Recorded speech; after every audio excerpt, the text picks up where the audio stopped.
오늘 마지막으로요, 창세기에 나와 있는 야곱 그 시리즈를 이제 마치려고 합니다. 성경에 나오는 인물 중에 제일 비중이 높은 인물이고요, 제일 많이 언급되고 있는, 또 많은 분량을 할애하고 있는 그 인물이 야곱입니다. 우리가 책 한 권 읽고 나서 그 내용 한 줄을 가슴에 새길 수 없다면 그것은 시간 낭비를 하는 것과 같다라는 말이 있습니다.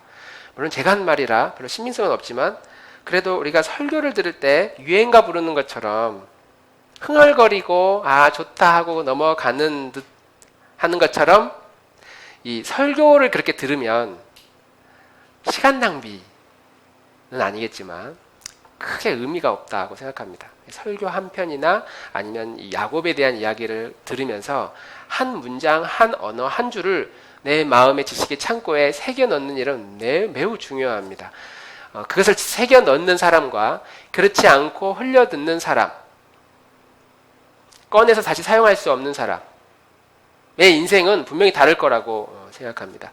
우리 나들목 공동체가 오늘 이제 야곱 설교 마지막 결론 내리는 부분이니까요, 오늘 마지막 결론을 마음속에 잘 정리하고, 막연했지만 좋았다 아니면 어렵다 이런 차원이 아니라, 그 야곱을 생각할 때 우리의 마음에 바로 떠오를 수 있는 그 한 문장과 한 문구, 우리의 마음에, 우리의 지식의 창고에 그렇게 새겨 넣었으면 좋겠습니다.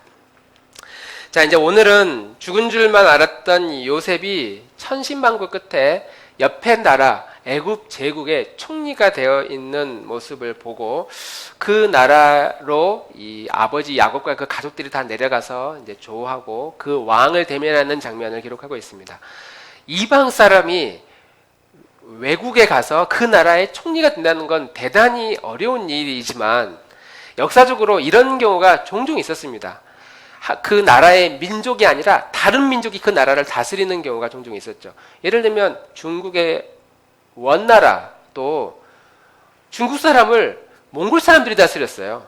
우리나라도 일제 치하 때 우리 민족을 일본 사람들이 와서 다스렸죠. 중요한 요직, 왕을 비롯해서, 왕과 같은 역할을 비롯해서 중요한 요직의 일본 사람들, 또 외국인들이 점령을 하고 그 나라를 통치하는 경우가 역사적으로 종종 있었습니다. 이 애굽에도 그런 역사가 있었어요. 힉소스 민족, 힉소스 왕족이라고. 혹시 고등학교를 최근에 졸업한 기억나요? 힉소스 왕족. 네, 뭐 그런 만족이 있습니다. 애굽에도 그런 족속들이 있었습니다. 아마 요셉이 애굽으로 내려갔을 때 그 애굽의 왕이 이집트 본토인이 아니라 이 힉소스 민족이었어요. 아시아에서 내려온 다른 나라의 민족이 그 나라를 점령하고 그 나라를 통치하고 있었기 때문에 외국인을 등용해서 그 나라의 유력한 지도자로 세우는 일이 그렇게 어렵지는 않았을 것이다 라고 많은 학자들이 이야기를 합니다. 그래서 이 히브리 사람, 애굽인이 아닌 히브리 민족이, 히브리 사람인 요셉이 애굽의 나라의 총리가 됐죠.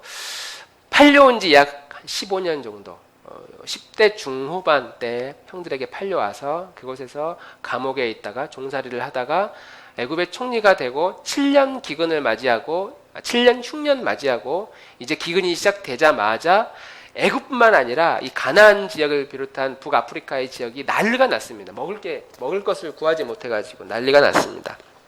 그때 이 양식을 구하기 위해서 이스라엘 민족 야곱을 비롯해서 야곱의 식구들이 가나안 땅에서 애굽으로 음식을 구하러 내려오게 되죠. 그때 이 야곱의 형제들이 총리가 된 요셉과 조우하게 되고, 그러면서 요셉이 앞으로 흉년이 몇 년 더 남았습니다. 정말 전무후무한 흉년이 될 겁니다. 그 흉년 기간 동안에 우리 아버지와 식구들이 다 내려와서 이곳에서 거주하시라고 하면서 바로 왕에게 요셉이 자기 아버지인 야곱을 소개하는 장면입니다.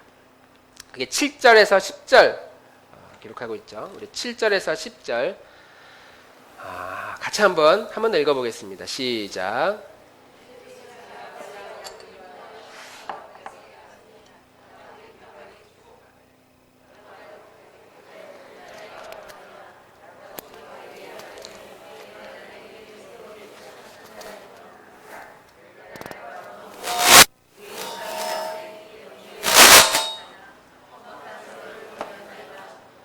야곱이 바로에게 축복하고 그 앞에서 나오니라. 이제 야곱과 바로 왕이 만납니다. 한 사람은 한 나라의 거대한 제국의 왕이고 모든 것을 다 가진 사람이고, 또 한 사람은 그냥 할아버지예요. 할아버지, 나이가 많은 할아버지입니다. 당시 애굽 사람들, 특히 애굽의 왕들의 관심사는 오랫동안 이 나라를, 이 제국을 통치하는 거고, 그러기 위해서는 필연적으로 오래 사는 것을 원했습니다. 그리고 죽음 이후에 무엇이 있는지에 대한 두려움 때문에 죽음에 대한 관심이 되게 많았어요. 그래서 어떻게 하면 오래 살 것인가? 죽고 나서도 내가 이 나라의 왕으로 통치할 수 있을 것인가에 대한 그런 관심사가 컸기 때문에 뭐 스핑크스, 피라밋, 이게 다 죽음에 대한 이야기잖아요. 무덤 이야기입니다. 애굽 왕이 볼 때 한 나이가 많은 한 할아버지를 소개받고, 이 요셉의 아버지를 소개받고, 당시 애굽의 주민들의 평균 수명이 110세 정도였다고 합니다. 왕들은 훨씬 더 단명했죠. 그런데 더 나이 많아 보이는 이 요셉의 아버지 야곱에게 이제 물어보죠. 너희 나이가 얼마냐?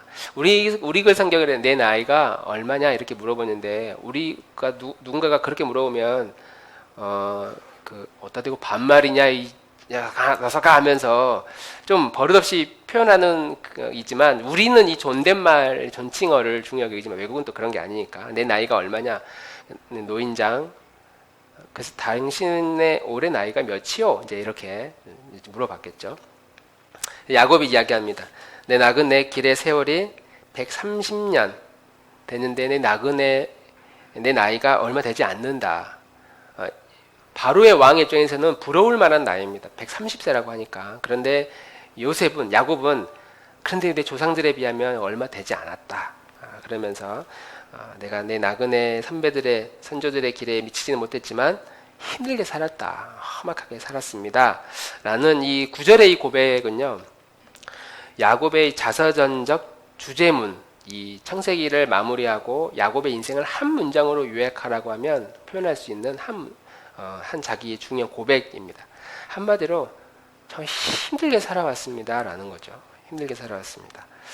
우리가 오늘 설교 제목을 험악한 세월을 마치며 라고 했는데, 우리의 인생 중에 험악한 인생이라고 생각하는 사람도 있지만 그냥 즐거운 인생이라고 생각하는 사람도 있고, 사람마다 자기가 살아가고 있는 그 삶을 대하는 태도가 다 달라요. 누가 봐도 객관적으로 힘들겠다라고 해도 별로 그렇게 힘들지 않고 그냥 툴툴 털고 나간 사람이 있는 반면에, 누가 봐도 행복하겠다라고 생각했는데 죽을 것 같이 괴로운 사람도 있습니다.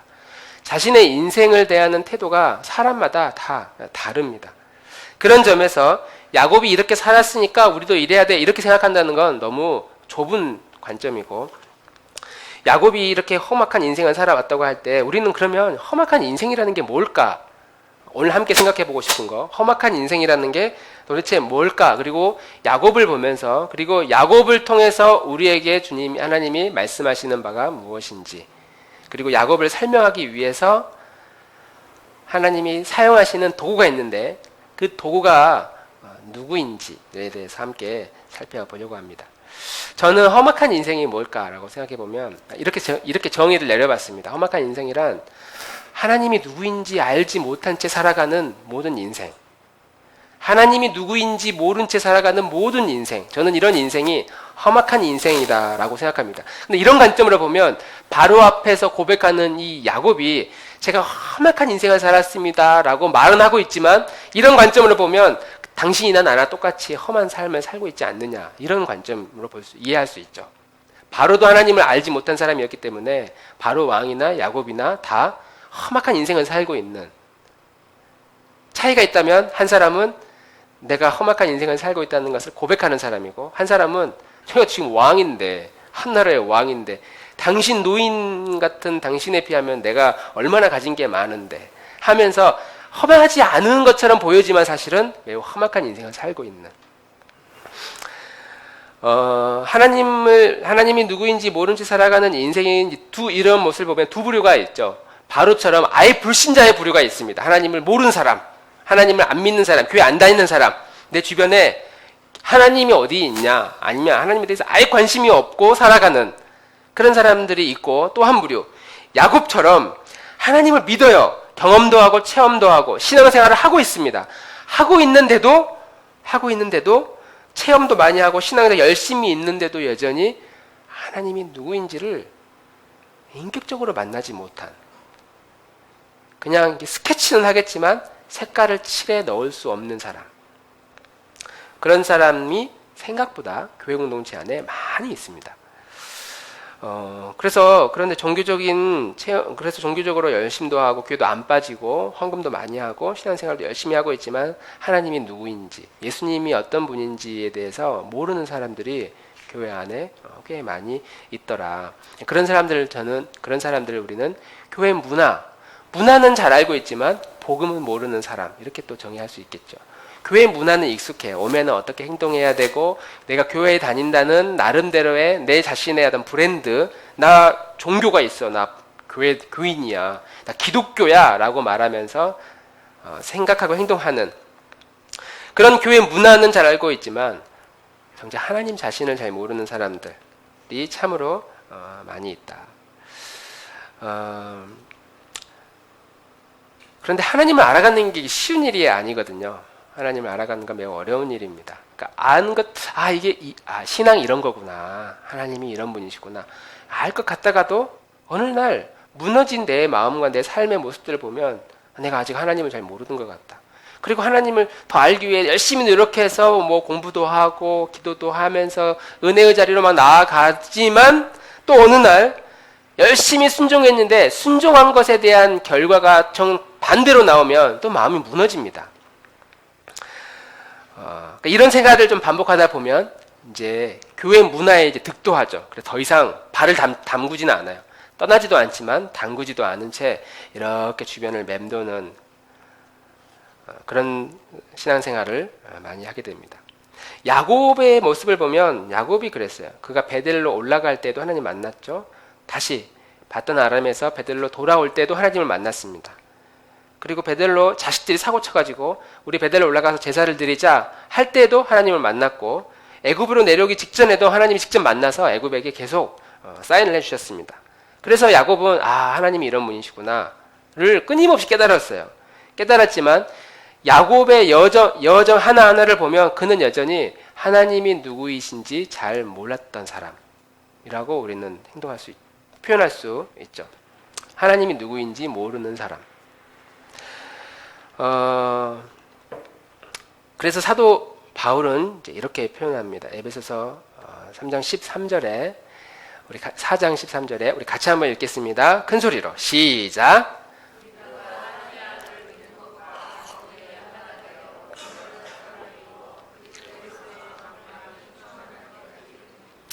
하나님을 아들을 믿는 거하고 아는 것, 이게 다르다는 거죠. 그리고 이게 하나가 될 때까지 우리는 끊임없이 그 분량에 이를 때까지 달려가야 된다. 그렇게 충만해질 때까지 나아가야 된다.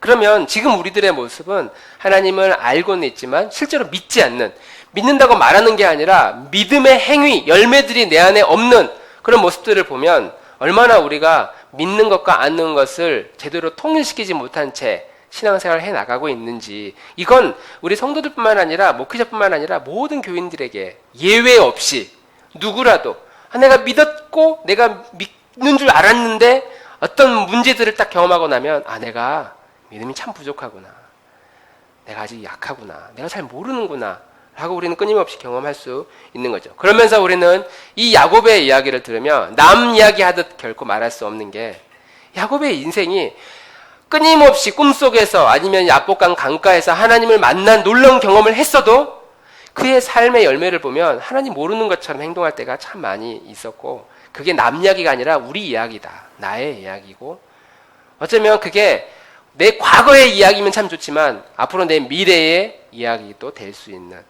누구도 예외 없이 야곱은 남 이야기가 아니다 라고 생각할 수 있다는 것이죠.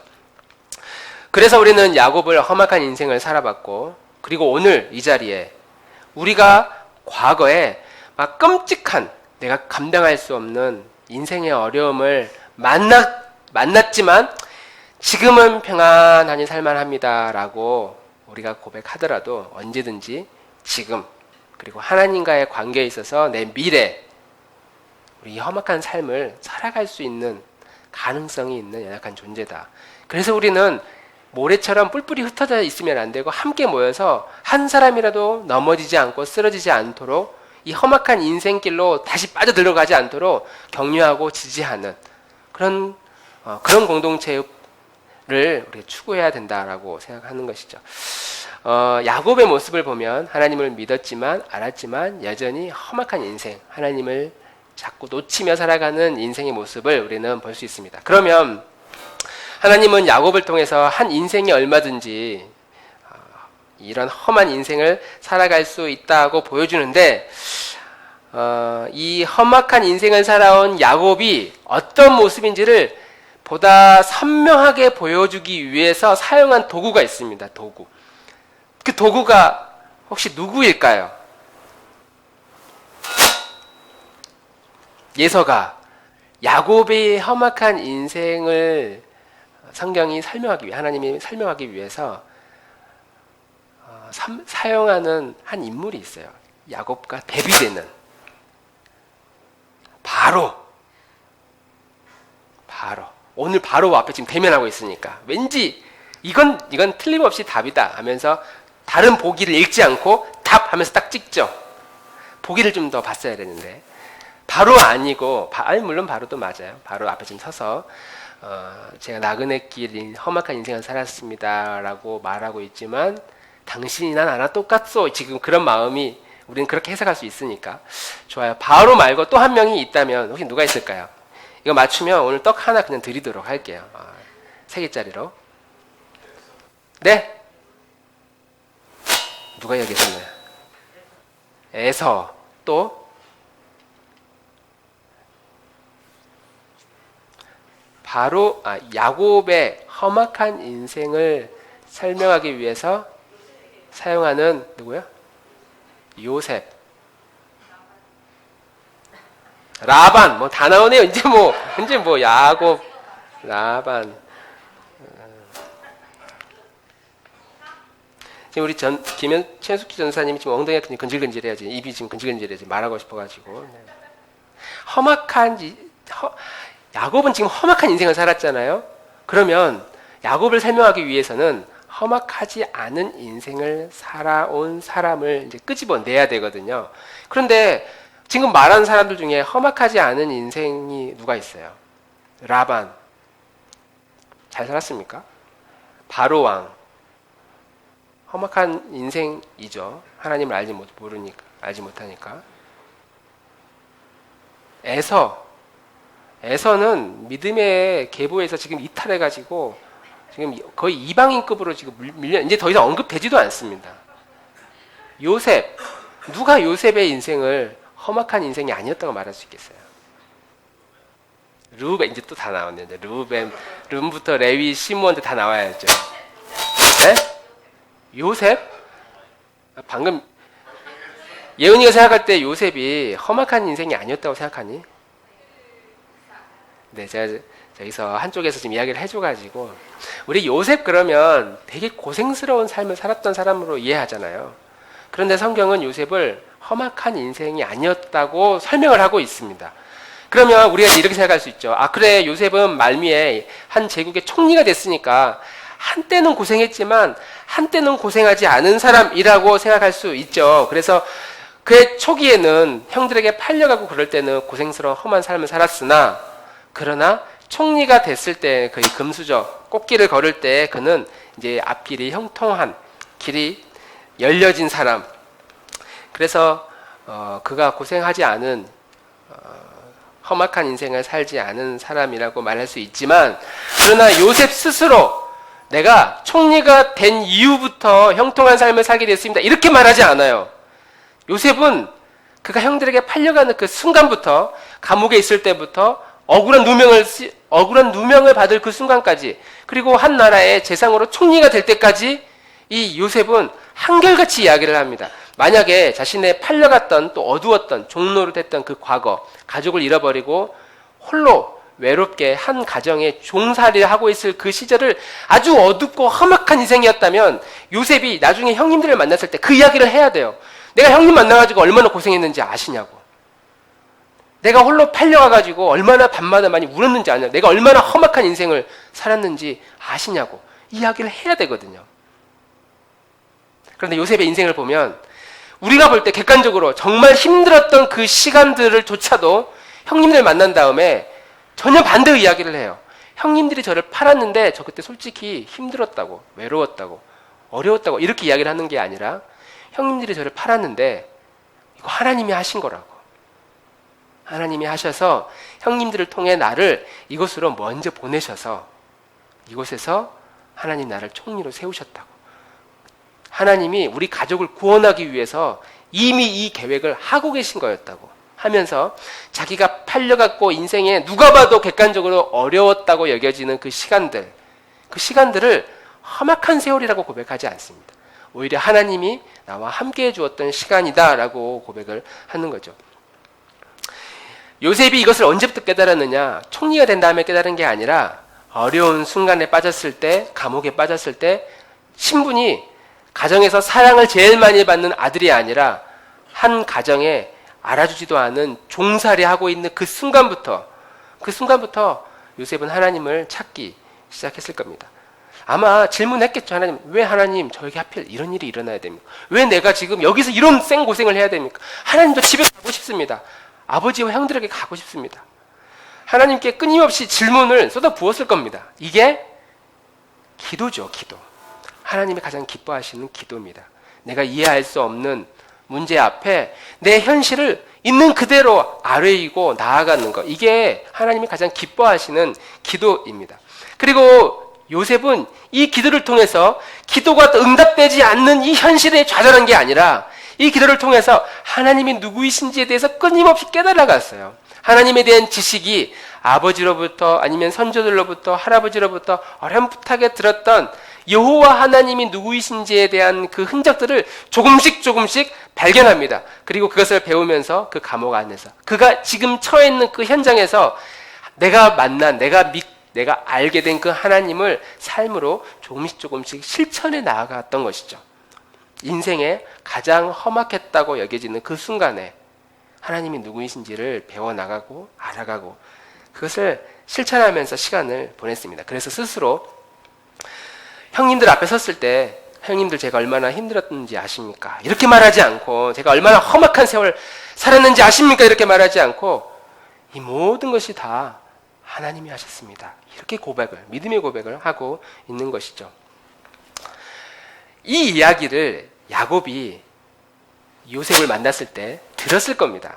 야곱은 자기가 너무 인생이 힘들고 그래서 지금 베델에서 최소한의 적극적으로 주님을 위해 무엇인가 액션을 취하지 않지만 더 이상 나쁜 짓도 저지르지 않는 최소한의 액션을 취하고 있다가 큰 어려움을 만나죠. 아버지도 이제 돌아가시고 사랑하는 아내도 잃고 그러다가 자기가 항상 사랑하는 요셉도 잃어요. 그리고 요셉을 잃은 채 약 15년, 20년 정도의 세월이 흐릅니다. 그 기간 동안 요셉은 믿음으로 이 현실을 보지 않았어요. 내 아들이 없지만 하나님께서 우리 가정을 축복하실 것이다. 내가 믿음의 축복의 통로가 될 것이다. 라는 이 약속을 잊어버리고 슬퍼서 울며 인생의 어두운 시간을 그렇게 낭비하고 허비하며 보냅니다. 그런데 이제 애굽으로 내려와서 요셉의 이야기를 들으면서 내가 만났던 그 하나님과 요셉아 너가 만났던 그 하나님이 같은 하나님인데 어떻게 이렇게 다를 수가 있니? 라고 하면서 야곱의 마음 가운데 험악한 인생을 살아왔다고 여겨지는 이 야곱의 마음에 큰 도전을 알게 되죠. 그리고 우리는 야곱과 같이 이 험악한 인생을 여전히 반복해서 이 세상에서 살아가는데 어떻게 하면 이 요셉과 같이 험악한 인생을 멈추고 우리의 남은 인생이 하나님과 함께하는 더 의미 있고 가치 있는 인생으로 살아갈 수 있을 것이냐. 더 이상 다람쥐 쳇바퀴 돌도 힘들어 죽겠다의 인생이 아니라 하나님과 동행하고 하나님과 함께하는 이런 복된 인생을 살아갈 수 있느냐. 저는 단순히 이 문제를 해결하기 위해서는 우리가 생각하는 험악한 인생의 의미, 그 의미를 처음에 서두에 말씀드린 것처럼 하나님이 누구이신지에 대한 지식, 그 지식이 있으면 복된 인생이고 그게 없으면 겉으로 아무리 바로같이 왕이 돼도 야곱처럼 적절하게 신앙생활을 하고 있는 삶을 살아도 험악한 인생이 살 수밖에 없다. 그러면 우리가 이런 눈에 보여지는 객관적인 이 현실, 이 상황, 그것보다 더 중요한 것은 그 현실을 바라보는 나의 시선, 나의 시야, 나의 관점, 나의 태도, 이것이 어떠해야 하는가, 이것이 신앙생활에 너무 중요한 태도다라고 하는 겁니다.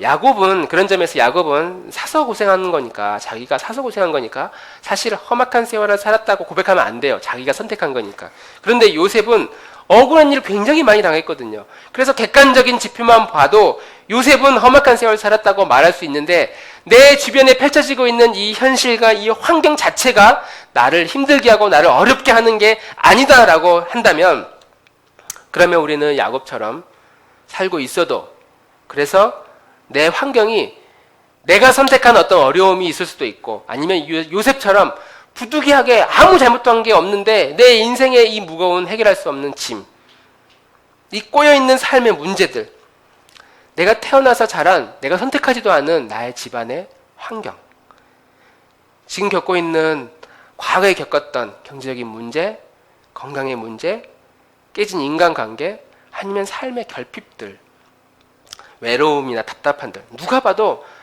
난 이것 때문에 힘들어 죽겠다라고 생각되어지는 그 짐을 가볍게 하고 쉬게 하는 그 방법은, 그것을 바라보는 우리의 관점과 태도의 문제다라고 하는 것이죠. 저는 이 관점과 태도의 문제, 야곱이 잃어버렸고 요셉이 끊임없이 연구하고 탐구하면서 놓치지 않으려고 했던 이 세 가지의 이 태도를 함께 우리 교우들과 나누고 말씀을 마치려고 합니다. 첫 번째는, 우리가 이 험한 인생을 끝내기 위해서 우리에게 필요한 첫 번째 태도는 하나님을 신뢰하는 겁니다. 하나님을 전적으로 신뢰하는 겁니다. 내가 지금 걷고 있는 이 길에, 이 상황이 내 곁에 내가 혼자 있지 않고 하나님이 함께하고 있다 라는 사실을 믿고, 이것을, 이 약속을 끝까지 신뢰하는 것이죠. 야곱은 이것을 놓친 사람이었어요. 꿈속에서 하나님을 만납니다. 그리고 믿음 충만해져요. 야복 강가에서 천사를 직접 대면합니다. 성령 충만해져요. 내가 이제 이렇게만 살면 되겠구나라고 놀라운 결심과 결단을 했던 그런 야곱이었지만, 눈을 뜨고 내 현실로 돌아오면 하나님은 그 자리에 없었습니다. 여전히 야곱의 경험, 야곱의 선택, 야곱이 가지고 있었던 기질, 여전히 그런 선택을 하면서 내 상황들을, 내 펼쳐진 문제들을 해결하면서 살아가는 사람, 그런 사람이 야곱이었죠. 그리고 결정적인 순간마다 하나님이 개입해 주시고 하나님이 찾아가 주셔야만이, 그때서야 겨우 하나님이 나를 기억하고 계시는구나, 하나님이 나를 알고 계시는구나, 하나님 나를 인정해 주시는구나, 하나님 나를 이끌어가고 계시는구나 라는 사실을 그제서야 겨우 깨닫게 되는 사람이 야곱이었습니다. 그런데 반대로 요셉은 애굽에서 형들에게 애굽으로 팔려가는 그 순간에도, 시위대장 보디발의 가정에 종으로 들어갔을 때에도, 그곳에서 억울한 누명을 씌울 때에도, 그리고 감옥에서 1년, 2년 긴 시간 동안 누명을 쓰며 감옥에 있었던 그 시간에도 그는 부지런히 하나님이 내 곁에 있고 나를 이끌고 계시는데 어떻게 그분이 나를, 이 상황을 해결해 주실까에 대한 답은 없어요. 어떻게 해결해야 될지 아는 건 없습니다. 그러나 그 질문을 쉬지 않고 하나님께 던지고 있었다라고 하는 것이죠. 그리고 그 가운데서 내가 아직 잘 모르지만, 뭔지 모르겠지만 지금도 하나님이 나와 함께하고 있구나. 그분이 내가 걸어가고 있는 이 길을 너무나 잘 알고 계시는구나. 그분이 여전히 나와 함께하구나. 내가 한 걸음 한 걸음 갈 때마다 옆에서 그분이 박수 쳐주고 응원해주고 계시는 분이다. 그분이 나를 보고 있다라는 사실을 요셉은 붙들었던 것이죠. 그리고 우리가 그렇게 내 인생을 해석해 나갈 수 있다면, 그렇게 하나님을 신뢰하고 하나님을 믿는다면, 우리는 지금 우리가 펼쳐진 내 삶의 현실이, 미래가 불안하고 두려워도, 심지어 내가 생각하는 대로 내 환경의 문제가 풀어지지 않는다 할지라도 우리는 하나님과 함께하는 그 믿음으로 너무나 복된 인생을 살아갈 수 있다는 것이죠. 우리 나들목 공동체가 그런 공동체가 됐으면 좋겠습니다. 눈에 보여지는 환경을 은혜로, 믿음으로 해석할 수 있는 그런 힘을 끊임없이 붙들고 내가 계획하고 내가 생각하는 대로 해결이 되지 않는다 할지라도 여전히 하나님이 내 곁에 있고 그 하나님이 나에게 약속해 주신다. 그 약속을 붙들고 나아가는 저와 우리 교우들이 되기를 주님의 이름으로 축원합니다. 두 번째, 우리가 이 험악한 인생을 끝장내기 위해서 우리가 할 수 있는 그것은 결국 누가 하나님에 대해서 누가 더 많이 아는가에 대한 싸움입니다. 하나님에 대한 지식, 누가 하나님에 대한 이 지식을 더 많이 가지고 있는가? 하나님이 우리 여기 계신 우리 교우들을 이제 선택하고 하나님의 자녀로 택하기 위해 이 자리로 부르셨습니다. 그리고 그분이 우리를 통치하고 있습니다. 하나님이 우리 한 사람 한 사람의 인생을 통치하고 있다라는 사실에 동의하십니까? 할렐루야! 다 동의하고 믿는다고 생각합니다. 그런데 하나님의 나라의 통치, 그 통치를 지금 어디에서 하느냐? 하나님의 통치가 어디에서 이루어지고 있느냐? 사람마다 하나님의 통치의 영역이 이루어지는 곳이 달라요. 어떤 사람은 일주일에 가장 하나님의 통치를 많이 받는 순간이 주일날 오전 11시부터 12시 사이예요. 그 시간에는 엄청난 통치를 받습니다. 하나님의 인도하심과 하나님의 다스림을 받아요. 그런데 어떤 사람은 일주일 내내 계속해서 끊임없이 하나님의 통치와 영역이 그 사람에게 영향을 주고 그 사람을 지배합니다. 사람마다 달라요. 왜 그러냐면 하나님에 대한 지식의 크기만큼, 하나님을 내가 얼마나 잘 알고 있느냐에 대한 그 지식의 크기만큼 내가 그 다스림을 받기 때문입니다. 우리 이번 주 금가교 어제 저녁에 모임하면서 이제 그런 이야기 나왔어요. 결국 우리가 하나님께 돌아가는 회복할 수 있는 그 길은 하나님과의 관계의 회복인데, 어떻게 해야 이 관계가 더 깊게 회복되느냐? 그 회복의 크기는 내가 하나님을 아는 만큼만 관계가 회복이 된다. 많이 알면 더 깊은 세계로 들어가고, 조금 알면 조금한 세계로 우리는 들어갈 수밖에 없다는 것이죠. 하나님에 대해서 인격적으로 많이 경험하고 깨달으면 깨달을수록 우리는 그 깨달은 만큼만 하나님 앞에 헌신하게 됩니다. 많이 깨달으면 많이 헌신하고 조금 깨달으면 조금 헌신합니다. 하나님이 세상의 전부다라고 확신하면 내 삶의 인생을 다 드립니다. 내 인생보다 하나님이 훨씬 큰 분이라는 사실을 알기 때문이죠. 하나님에 대한 지식이 일주일에 딱 하루라고 생각하면 우리는 일주일에 하루만 하나님께 드릴 수 있죠. 하나님이 내 인생의 전부를 책임지지 않는다라는 두려움이 생기는 순간 우리는 하나님께 뭔가를 드릴 때마다 머뭇거리게 되고 사람의 눈치를 살피게 됩니다. 그래서 우리는 내가 하나님을 아는 만큼만 하나님 앞으로 나아갈 수 있다라고 하는 것이죠. 그런데 성경은 우리에게 그 하나님에 대한 지식이 우리가 깨닫는 그 정도만, 우리가 코끼리의 뒷다리를 잡는 만큼만 하나님을 발견하는 것이 아니라 그분은 훨씬 큰 분이다. 훨씬 크고 넓고 깊고 더 오묘하신 그분을 우리가 알아가는 만큼만 우리가 그 하나님의 사랑이 얼마나 큰지를 깨달을 수 있다라고 우리에게 말씀하고 있습니다. 에베소 3장 18절 19절에 이렇게 이야기합니다. 다 같이 한번 읽겠습니다. 시작.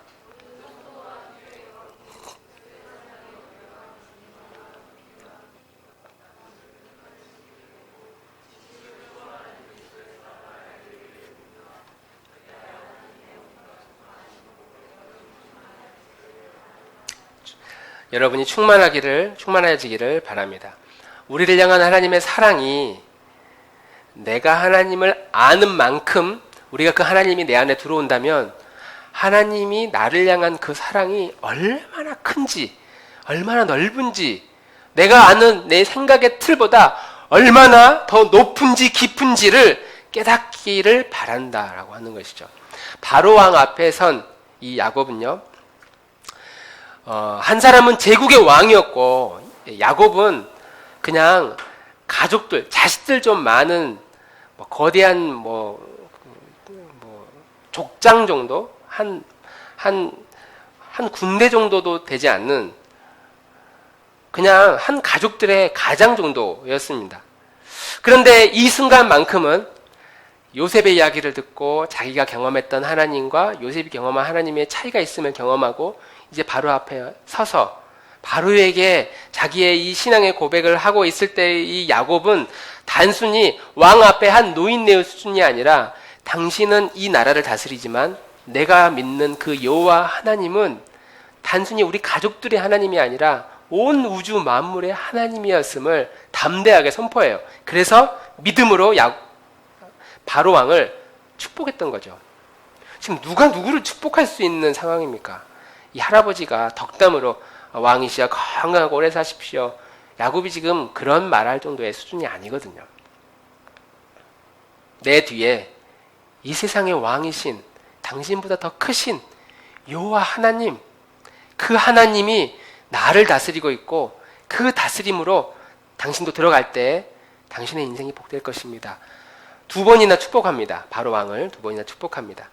그냥 아무것도 없는 지팡이 하나 들고 있는 늙은이였다면 아이고 고개를 조아리면서 저희를 이렇게 불러주셔서 감사합니다. 정말 죽은 줄 알았던 내 자식을 이렇게 총리로 세워주셔서 감사합니다. 지금 바로 왕이 세워준 게 아니거든. 여호와 하나님이 세워주셨다는 확신을 가지니까 그 앞에서 굽신굽신하지 않고 오히려 그를 축복하면서 담대하게 내 조상이 믿었던 그 여호와 하나님, 그 하나님과 동행했던 그 인생길보다 제가 비록 험난한 삶을 살았습니다. 고백하면서 신앙의 고백을 하면서 진실하게 바로를 축복하고 있는 2번이나 축복하고 있는 모습을 볼 수 있습니다. 하나님을 알지 못하는 사람들에게 복을 빌어주는 거죠. 당신에게도 하나님의 통치를 받을 때 진정한 풍요로운 삶을 살 수 있을 것이라고. 그래서 이 세상의 왕 앞에 담대하게 야곱이 하나님의 복을 축복하면서 그 바로 앞에 섰던 것처럼 하나님의 다스림을 받고 있는 우리가 거대한 제국이라고 하는 이 세상의 문화, 이 세상 안 믿는다고 하는 우리가 누가 봐도 우리보다 훨씬 더 많은 지식을 가지고 있고 더 많은 돈을 가지고 있고 더 많은 명예와 더 많은 행복, 즐거움을 가지고 있는 하나님을 알지 못하는 이 세상 사람들 앞에 우리가 주눅들지 않고 담대하게 저들의 인생보다 저들의 삶의 끝보다 내가 하나님의 통치를 받고 있는 내 인생의 삶이 훨씬 가치 있고 의미 있다라는 그 약속을, 그 담대한 믿음을 우리가 할 수 있어야 된다라고 하는 것이죠. 야곱이 어떻게 이런 고백을 하게 된 겁니까? 요셉하고 믿음의 교제.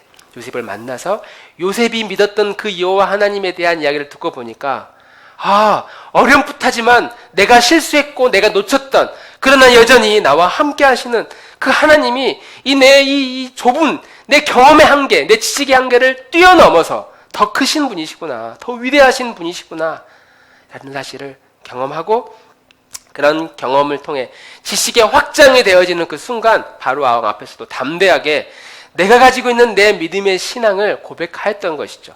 우리가 안 믿는 사람들 앞에 그리스도 예수님에 대해서, 하나님의 자녀에 대해서, 하나님의 통치에 대해서, 예수 믿는 그 의미에 대해서 담대하게 이야기를 하기 위해서는 단순히 여러 가지 기술을 익혀가지고 하는 것이 아니라 너가 믿고 의지하는 그 세상의 그 즐거움보다 내가 믿는, 내가 신뢰하는, 그리고 나와 끝까지 함께 하실 것이고 내 인생을 책임지시는, 온 우주 만물을 다스리고 통치하시는 그 하나님 나라의 백성됨을 내가 확인하고 확신하고 그것을 신뢰할 때 우리는 하나님 앞에 담대히, 이 세상 앞에 담대히 설 수 있다라고 하는 것이죠.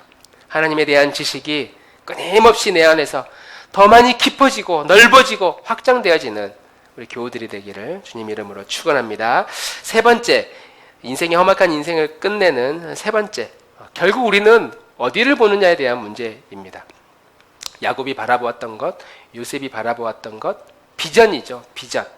무엇을 보고 있느냐? 어디를 보고 있느냐? 하나님이 보고 있는 그것을 보고 있느냐? 아니면 내가 보고 싶은 것을 지금 보고 있느냐? 내 눈앞에 무엇이 더 크게 보이는지에 대한 가치. 그래서 야곱은 바로 앞에 서서 자기를 표현할 때 내 나그네 인생길이라는 표현을 하죠. 저는 내 그동안의 삶이 떠돌아다니는 삶이었습니다. 나그네 같은 삶이었습니다.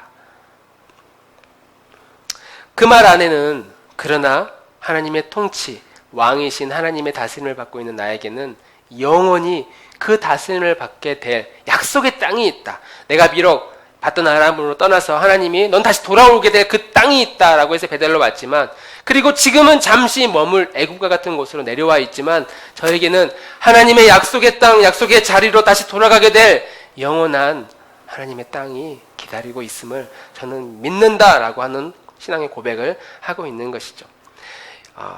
야곱이 지금 애굽으로 내려왔지만 영원히 살게 될 자기의 본향을 그리워하고 그곳에서 하나님의 영원한 통치를 받으면서 살아갈 날들을 기다립니다.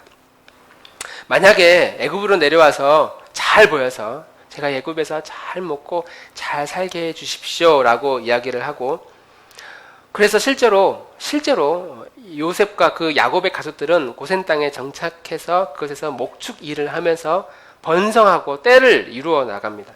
그런데 그것을 끝으로 여겼다면 그의 인생은 아주 실패한 인생이에요. 왜냐하면 불과 1,200년도 되지 않아서 야곱과 그의 모든 가족들이 애굽의 종이 되거든요.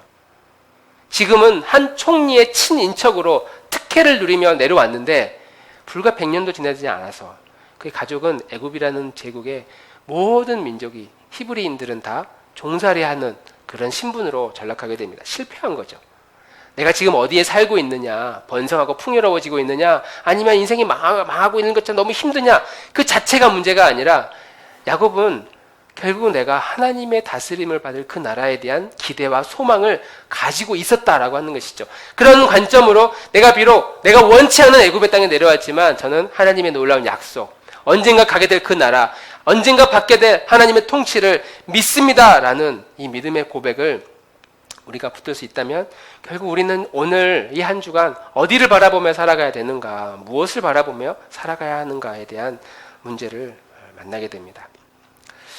우리 나눔목 공동체가 이 험악한 인생, 단순히 내 삶 자체가 피곤하고 지친, 어려움이 많은 그런 것이라고 우리가 보지 않고 믿음의 눈으로 들어서 하나님의 통치를 받는 그 기쁨을 우리가 맛볼 수 있다면, 그래서 하나님이 끊임없이 내 곁에서 내가 하나님을 신뢰하고 하나님을 믿고 내 곁에서 하나님이 나와 동행하심을 믿고 그 믿음의 눈으로 하루하루를 해석해 나가면서 살아간다면, 그리고 그곳에서 하나님에 대한 지식의 경험들을 끊임없이 확장해 나아가고, 그리고 그곳에서 하나님이 바라보고 있는 그 영원한 안식을, 하나님의 영원한 통치를 기대하며 나아간다면 우리의 지금에 서 있는 이 자리가 아주 험악한 인생을 살 수밖에 없는 현실적인 어려움이 있어도 이것을 뛰어넘어 극복하게 하시고 우리를 놀랍게 사용하실 것이라고 믿습니다. 이 믿음을 우리의 마음의 지식의 창고에 잘 새겨서 필요할 때마다 아니면 언제든지 꺼내서 사용하여 승리하는 저희 교우들이 되기를 주님의 이름으로 축원합니다. 우리 아까 불렀던 찬양